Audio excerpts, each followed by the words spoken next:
It's the Week 2 preview show. I'm Carson Fox here on Fox on West Virginia Mountaineer Sports, and we are previewing the West Virginia Mountaineers 0-1 hosting the 1-0 Albany Great Danes of the FCS level, the 16th ranked Albany Great Danes at the FCS level, a 6 p.m. Eastern Time kickoff from Milan Puskar Stadium in Morgantown, West Virginia. If you want to watch this game, if you're not able to attend in person on ESPN Plus.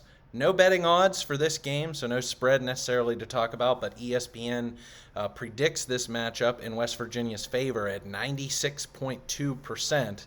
And it makes a lot of sense because all time, and this goes back to 1978, and thanks to West Virginia on Sports Illustrated for this stat, West Virginia is 23-0 all time against FCS opponents. So back to the end of the Bobby Bowden into Frank Signetti era, West Virginia has not lost to an FCS opponent. Did have trouble in 2013 against William and Mary, and also James Madison in 2019, Neil Brown's first game as head coach of the Mountaineers. But those two seasons really were what I would consider historically bad seasons for West Virginia since their time in the Big 12. But under head coach Neil Brown, including that James Madison game, West Virginia has defeated its FCS opponents: James Madison, Eastern Kentucky in 2020, LIU Brooklyn in 2021, Towson in 2022, and Duquesne in 2023 by an average score of 53-10. So, it would be a historic, monumental upset for Albany to beat West Virginia on Saturday. It doesn't mean anything to take this opponent lightly, given the history that Mountaineers had as a program, but I would seriously tell Mountaineer fans this is one that you can don't have to sit and painfully stretch through 3 hours worth of pins and needles for this game. That West Virginia is going to come out with a victory. It's just going to be determined by how much and in what manner. But still, with that being said, who are these Albany Great Danes? Let me tell you a little bit about their history, since West Virginia doesn't have a history with Albany all-time in record. Albany's modern era really began in 1973 when its football program was upgraded from a club to full varsity sport, successfully moving up from Division III to the FCS level under head coach Bob Ford, who led the program for 43 years until 2013. Albany built Bob Ford Field, an 8,500-seat stadium that is expandable to 24,000 seats. The program maneuvered its way into the Coastal Athletic Association alongside Towson, Villanova, William and Mary, Stony Brook, Maine, New Hampshire. Formerly, the conference had Old Dominion, UMass, James Madison, and Georgia State. 2023 was Albany's best year in program history, going 11-4 while sharing a CAA title. Albany knocked off number 4 Idaho in the national FCS quarterfinals 30-22 before falling to eventual national champion South Dakota State. Now, what you'll read about Albany is 4 of their star players from that 2023 team transferred up into the Power 4, notably quarterback Reese Poffenbarger, who is backing up Cam Ward at Miami. WVU took a shot at defensive tackle Elijah Hills in the offseason in the transfer portal, ultimately losing that recruiting battle to Wisconsin. Albany graduated 3 FCS All-Americans on defense, plus 2 of their top receiving threats. The Great Danes are led by 10th-year head coach Greg Gattuso, and if that name rings a bell, you may remember him from his time as Pitt's defensive coordinator defensive assistant, mind you, not coordinator, from 2005 to 2010, and then Maryland's defensive assistant from 2011 to 2013 before he took the job at Albany and has been there ever since. So he knows West Virginia, he knows Morgantown well from those wars, guiding West Virginia's two two of their rivals in Pitt and Maryland. So what's on the line for both teams? I kind of already talked about it in a bit of a sense for Albany, 16th team at the FCS level in the country. This would be a huge resume item for Albany and be, a historic win for them in their modern era of their program, and looking to get back to the FCS playoffs and make for a name for themselves nationally. For West Virginia, I would say it's more of continuing the trend of dominating those FCS opponents, but also more importantly, inspire confidence in these players and this fan base after a disastrous showing against Penn State a week ago with the backyard brawl next week on the road. It's like I said, it's not going to be enough just to win it. It's going to have to be convincing for the players, or more so the fans, to feel comfortable after this one's over, all said and done, in the 9 o'clock hour Saturday evening. So I always like to take a look at the weather. Rain showers early in Morgantown, while the temperature drops to 46 degrees at night. So if you're in attendance at Milan Puskar Stadium, definitely going to feel a little cooler, more so like fall, less so like summer than it was a week ago when it was in the high to mid 80s. So that's going to be your weather. So breaking down this opponent, let's talk about both sides of the ball. Rather going to be a quicker, I feel like, preview show than usual, given that this is an FCS opponent. But what to watch for when Albany has the ball. Number 5, redshirt sophomore quarterback Miles Burkett. He's a transfer from the University of Wisconsin, former AP and Wisconsin State Gatorade Player of the Year out of high school. He was just 12 of 26 for 165 yards and a touchdown with -2 yards rushing a week ago in Albany's 27-21 win over LIU. So watch him at the quarterback position. Miles Burkett. Number 2, Griffin Waddell, sophomore running back. He was the conference's rookie of the year a year ago while rushing for 1,100 yards and 12 touchdowns. He had 85 yards on 20 carries with a touchdown a week ago. Also, number 7, for whose first name is Seven McGee, a senior wide receiver, had 5 catches for 119 yards, including a 75-yard touchdown in the LIU win. Albany returned all 5 starters from their offensive line from a year ago. So what I want to see out of this West Virginia defense is fundamental sound assignments.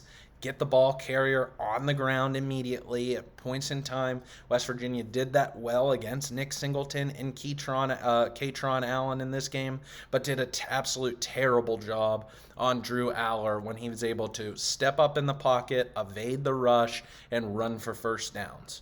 So if Albany is going to want to run more of an up-tempo attack. Didn't see much running out of Burkett a year ago, but I'm assuming that we're going to see that at times if plays break down. He just wants to try and escape to save himself. So getting Albany off the field in 3 plays, not letting them sustain drives. And then also, if you recall from that game against Duquesne a year ago, they had a couple of big plays. They had a couple of big deep shots taken in which Duquesne was able to take advantage of a West Virginia secondary that was really still trying to find itself at that point in time. It wasn't really until the Texas Tech game, the backyard brawl and then Texas Tech game the week later that really Beanie Bishop established himself as cornerback 1 for this team. So watch for more of the same. This team in Albany has nothing to lose out there and everything to gain. And with the way its defense, which I'll talk about in a second, is still trying to figure itself out after not having any single returning starter from a year ago on this team, it's going to have to score points. It's going to have to win in somewhat of a shootout if Albany can make it that kind of a game to be a shootout. So it's going to want to take some deep shots. It's going to want to leave all the cards out on the table to try and win this game. Pound for pound, Albany doesn't have the kind of firepower that West Virginia has on offense, so it's going to try and do everything under the sun, but try to establish the running game, I'm sure, under Waddell, and then take some shots with Burkett to McGee and see how they go. So be opportunistic, be proactive, not reactive. This is one where Jordan Leslie and the defensive coaching staff has no excuses not to be aggressive. You're not playing against Drake May. You're not playing against Drew Aller. You have to go out there and be aggressive. Play with reckless abandonment. I expect out of this front seven to be much more aggressive than it was a week ago, to have a great day. I don't know what necessarily subjectively great means. Is it 5 sacks? Is it 4 sacks? But I want this defensive line to be attacking, and the front seven to, as soon as the ball carriers cross the line of scrimmage, to bring them down. Or wide receivers, if they catch passes, no broken tackles. That's when West Virginia's defense played at its best a year ago, was when it was bringing ball carriers down as soon as it touched the ball, especially in the receiving course. No yards after the catch. So I think if West Virginia can do that, it can hold Albany. I would feel like to under 14 points in this day. So we'll have to see.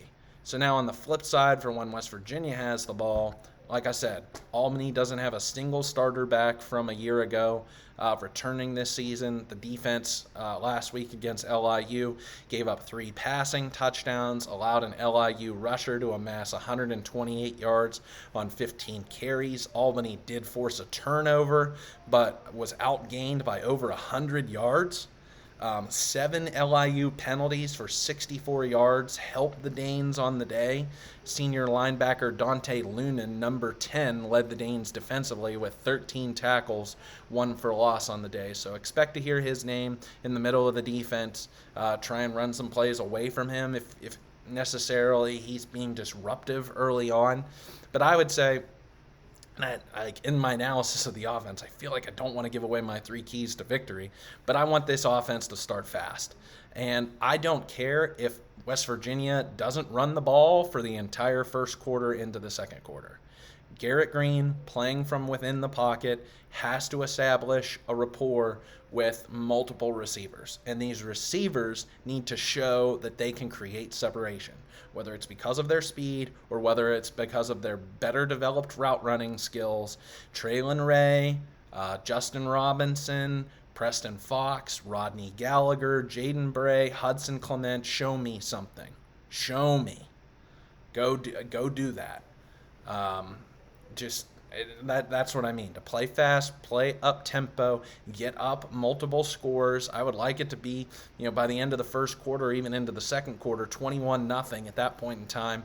And then over the course of the next 2.5 hours, West Virginia can run the ball, get Jaheim White, CJ Donaldson, Jalen Anderson involved, maybe even so far down the depth chart as Dior Hubbard, Rick Darius Farmer. I'd love to see him being used as some sort of a scat back because of his abilities, and Trayvon Dunbar. This is a game that, if you look at across the 12 game regular season, that West Virginia's maybe one chance to get its second and third and even fourth stringers involved into this game. And you need that. You really do need that. You need some guys who, for one reason or another, might be impatient to see the field. So this is an opportunity to get them on the field, get them valuable in-game experience, get them something that they can call their moms and their dads after the game over and say, hey, I got into the ball game. I got to make a play. I did this. I had a tackle. I had a catch. Something like that. Keep them happy, keep their, nose to the grindstone for the rest of the regular season, when West Virginia, it seems like, is going to have battle after battle into the fourth quarter in which it's going to be trusting upon its starters. So that's what I mean. There is no reason or any way, shape, or form that this needs to necessarily be a ball game.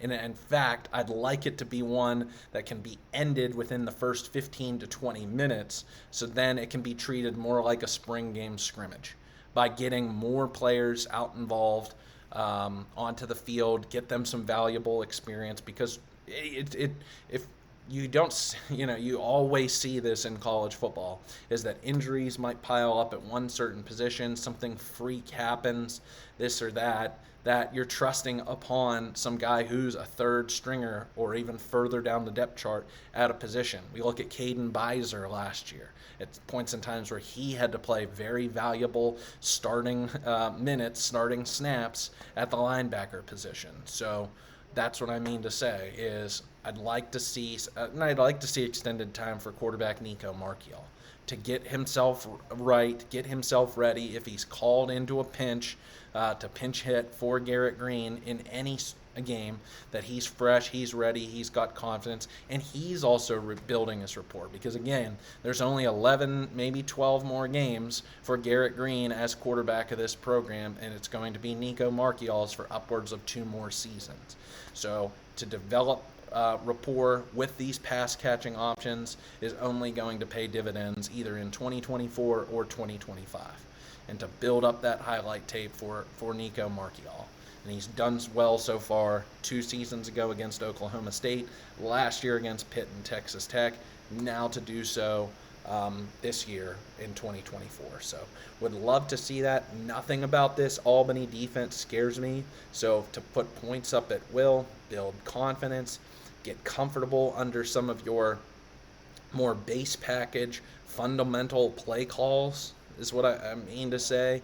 That if you have to, against some of these better opponents in the Big 12 conference, that you have a certain maybe half dozen worth of plays that if you have to go up tempo, if you have to have a 1 to 2 minute offense, that you can trust in those 6 plays or maybe a few more, that you can get up to the line, not have to huddle, call immediately at the line of scrimmage and go, and it can be successful.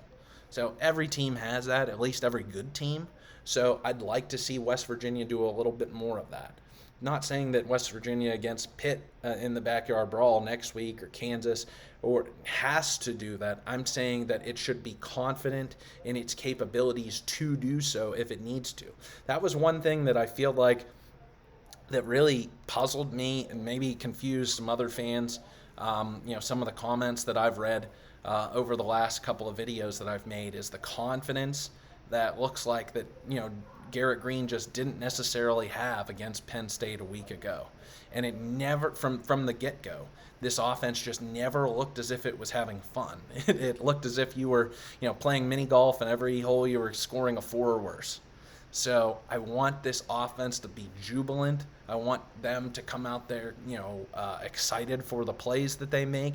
Doesn't necessarily have to turn into taunting the opponents or you're too excited for first downs and, pointing for first downs and all of that. But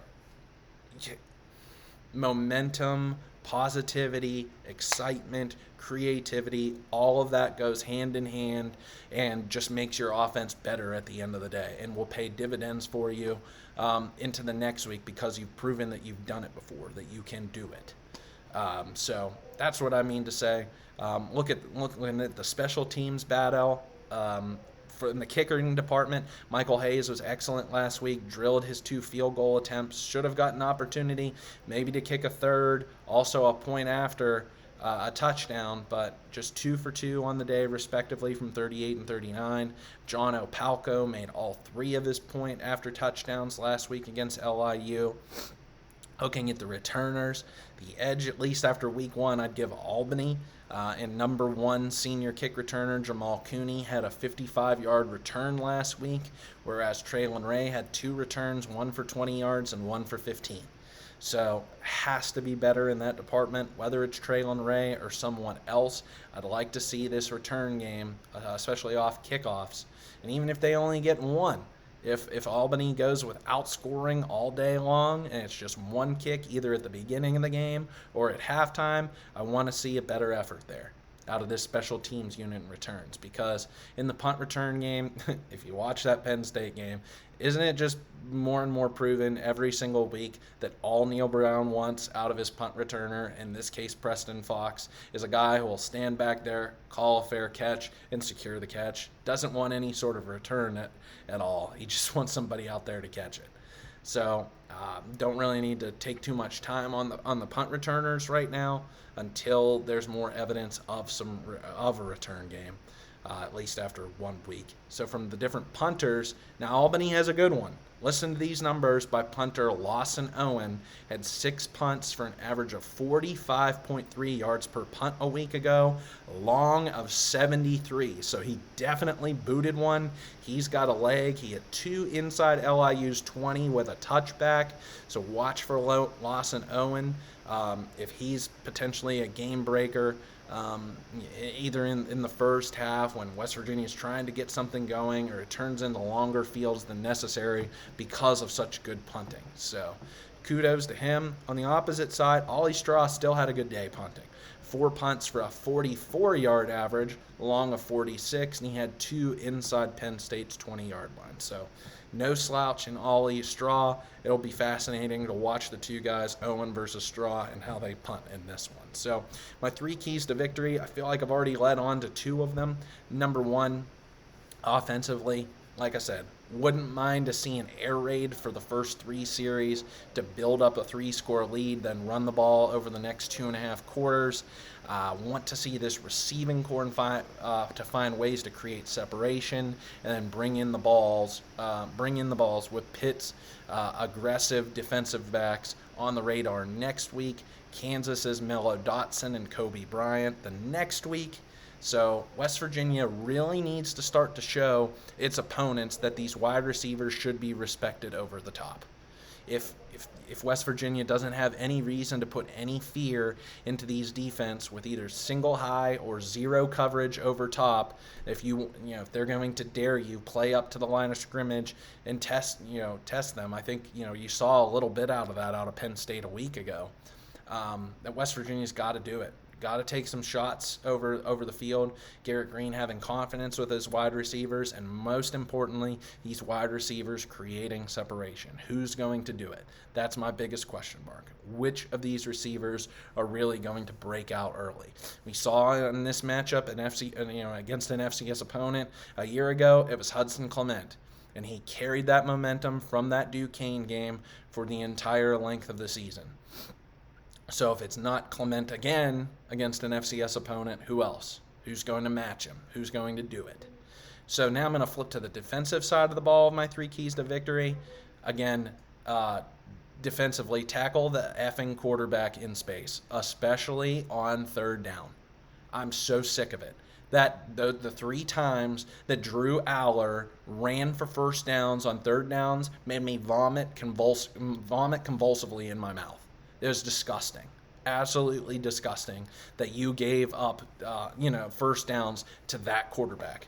He was just making you look as if he was Tim Tebow or Cam Newton out there, never even looking down the field. It was one of those things he just dropped back, immediately decided he was going to run, and made it happen. So one-on-one tackling, especially out of this linebacking core on Burkett and quarterbacks moving forward, is going to be one of my key objectives. If it's not one of my 3s to kick victory, it's one of my key objectives that I'm going to be able to talk about. That if initially, even already after week 1, that Josiah Trotter is giving you shades of Tony Fields, that he could be that middle linebacker in the middle that spies quarterbacks or running backs all game long, and you trust him to make one-on-one tackles above all else, and will finish this year with over 100 tackles, then that's what I want to see. If it means that the quarterback's not running, then you take that element out of the game. Because that's how good I feel like Josiah Trotter is, and that's how infuriating it is for me as a fan, and I'm sure for this defense, sure for the coaching staff, how infuriating it is to have good coverage down the field, have a good pass rush, and the quarterback just steps up and runs the ball for a first down. It's sickening, absolutely sickening. Do not let it happen against this FCS opponent. Force him to throw the ball out of bounds, force him to throw when the timing might not necessarily be right, his wide receivers might not be open, has his hands in the face by the defensive line, but do not let him run for the ball. We don't want to have a Braxton Burmeister from 2021 Virginia Tech happen, when it's 3rd and 22 or 3rd and 19, whatever it was, and he takes off weaving down the field and gets a first down. I'm so sick of that. So do exactly what Penn State did against Garrett Green a week ago and make Burkett play from the pocket. I think that's a key for this defense from the entire season, to not let quarterbacks run. Third thing, also defensively, I want to see bounce-back efforts by defensive linemen Sean Martin and Eddie Vesterinen. I was perhaps maybe a little bit too tough on them.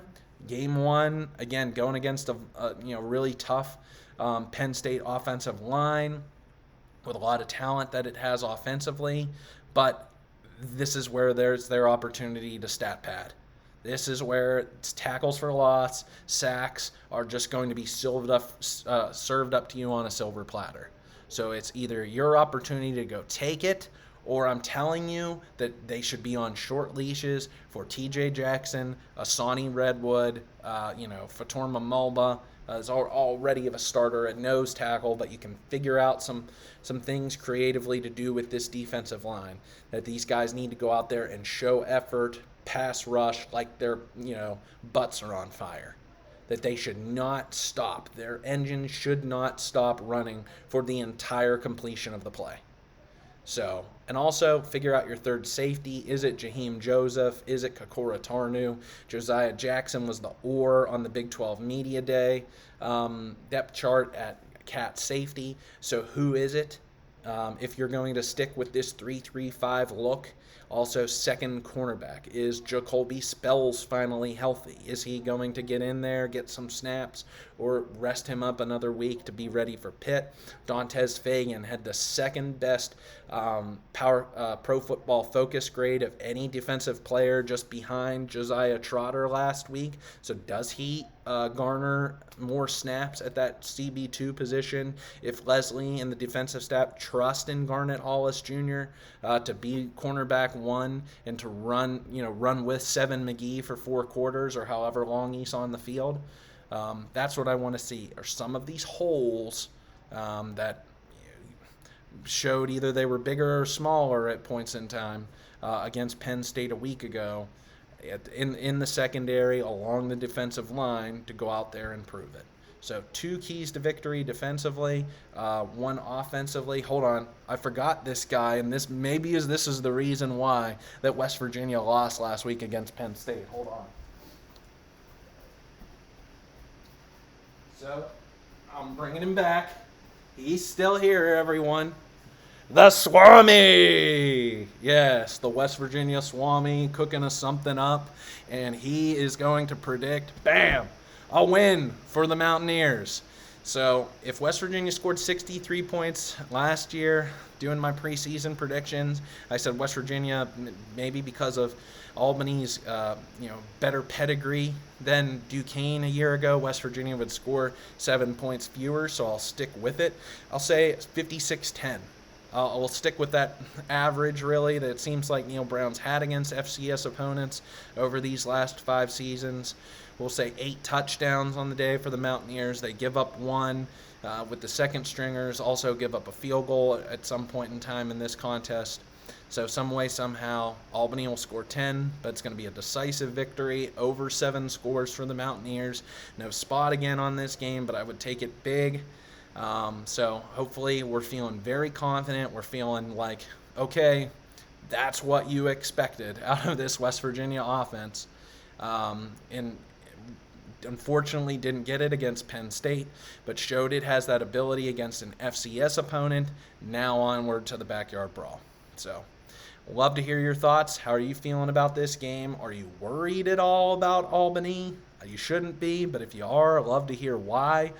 Here on YouTube. If you like this video, smash that like button so more Mountaineer fans across YouTube can see this video, and I'll be back Sunday to recap it. I'm really excited to watch this matchup, even though it's against an FCS opponent, because I think it's going to create some excitement, some plays that we're all going to cheer about. So if you're tuning into this game live from Milan Puskar Stadium, be safe, have a wonderful time. Hope the weather isn't too cold for you. Hope the rain stays away. Enjoy the atmosphere, and we'll be back on Sunday to recap it. So thanks for tuning in. Hail West Virginia. Tell your friends, tell your family, tell your dog that I do this each and every week and have a lot of fun doing it, and I'll see you later. Let's go.